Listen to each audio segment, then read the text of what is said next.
Three teenagers saw something in Dover, Massachusetts that shouldn't exist, and the official response was silence. On April 21, 1977, around 10:30 at night, a 17-year-old named Bill Bartlett was driving home from his girlfriend's house through the quiet streets of Dover. He rounded a curve near Farm Street when his headlights caught something on the roadside. What he saw made him hit the brakes hard. Crouched on a low stone wall was a creature unlike anything in any field guide he'd ever seen. The shape was almost entirely head, a bulbous, hairless dome perched on a thin, spindly frame, two large, glowing eyes fixed on his car. Bill's hands were shaking on the wheel. He didn't stop. He drove straight home and told his family what he'd witnessed. Here's where it gets interesting. Bill's sighting wasn't an isolated incident. 15 minutes later, in a completely different part of Dover, nearly 2 miles away, two other teenagers, John Baxter and Abby Brabham, reported seeing the exact same creature. Same proportions, same luminous eyes, same inexplicable anatomy. John described it as having a big head with a small body, moving with an odd, jerky gait across the road. The consistency of these independent reports raised a question that still haunts investigators. Were all three witnesses hallucinating the same impossible thing, or had they actually encountered something real? The Dover demon, as it came to be known in cryptozoological circles, didn't stop there. Over the following week, more sightings piled up. On April 22nd, just hours after Bill's encounter, a 20-year-old named Will Taintor reported seeing it again, this time near Springdale Avenue. Will's account was consistent with the others, the oversized cranium, the spindly legs, the hypnotic eyes. He even provided a sketch. By April 25th, a fifth witness had come forward. Each account added another data point to an increasingly strange pattern. Now, before we go further, let's talk about what we're actually looking at. The creature's morphology, if we take the witness accounts at face value, was profoundly unusual. The head reportedly accounted for roughly 60 to 70% of its total body mass. The limbs were described as thin, almost insectoid, with what some witnesses called long, claw-like fingers.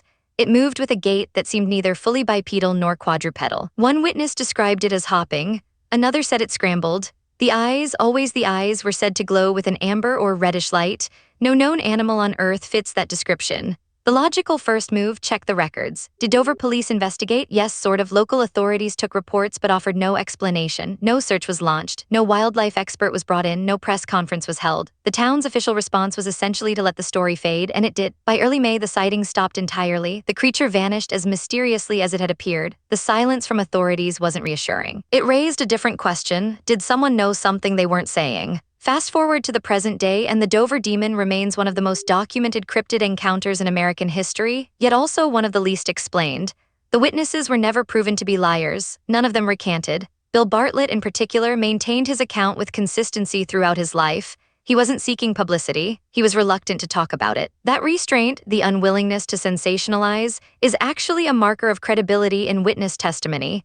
People who are making things up tend to embellish. People who saw something often stick to the basics. So what was it? The explanations offered by skeptics range from the mundane to the dismissive. Misidentification of a dog or coyote, possible, except no dog matches that anatomy. A praying mantis seen in poor light, the scale doesn't work. Witnesses reported a creature roughly 3 to 4 feet tall. A hallucination triggered by mass hysteria, that requires all 5 independent witnesses to hallucinate the exact same details without prior conversation. Improbable. Not impossible. But here's the thing, none of these explanations actually hold up under scrutiny. They're offered because they're comfortable, not because they fit the evidence. There's another angle worth exploring: the timing. 1977 was a peak year for UFO sightings across North America. The Marfa lights in Texas were generating headlines. Roswell was being revisited in popular culture, and then Dover happened. Some investigators have speculated that the creature might not be extraterrestrial at all, but rather something interdimensional, or a being from a completely separate biology that occasionally intersects with ours.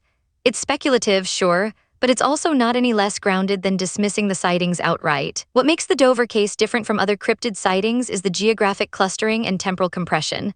5 separate witnesses in a small town over 4 days, all describing the same anatomically impossible creature. That's not random. That's a pattern, and patterns in investigative work are what we pay attention to. They suggest causality. They suggest something actually occurred. The creature was never seen again in Dover after April 25, 1977. There have been sporadic reports in nearby towns over the decades, a sighting in New Hampshire in the 1980s, another in Connecticut in the 1990s, but nothing with the density or consistency of the Dover cluster. It's as if the entity visited was observed and then moved on, or disappeared, or was removed. The lack of follow-up sightings is almost as puzzling as the initial encounters. One detail most accounts overlook: the creature's behavior was non-aggressive. It didn't attack, it didn't threaten. It was observed, it observed back, and then it moved on.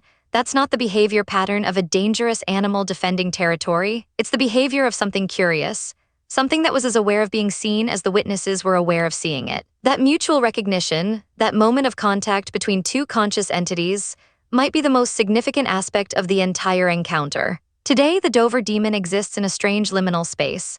It's too well documented to dismiss entirely, too strange to explain away easily, and too old to investigate with fresh evidence.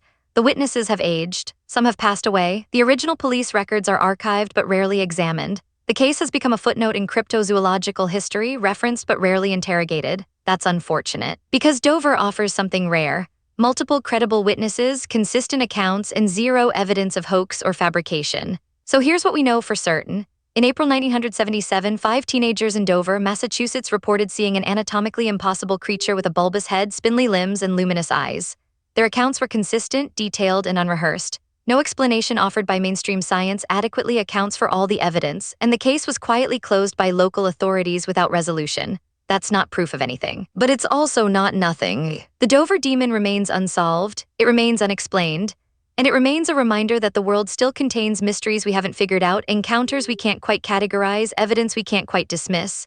That uncertainty is uncomfortable, but it's also honest. And in a field where speculation often masquerades as fact, honesty matters. If you're drawn to cases like this, investigations where the evidence is real, the witnesses are credible, and the answers remain just out of reach, subscribe. There's a new unsolved encounter documented every week on this channel, each one examined with the same rigor, the same skepticism, and the same refusal to accept easy answers. The unexplained is waiting. Subscribe, there's a new unsolved encounter documented every week.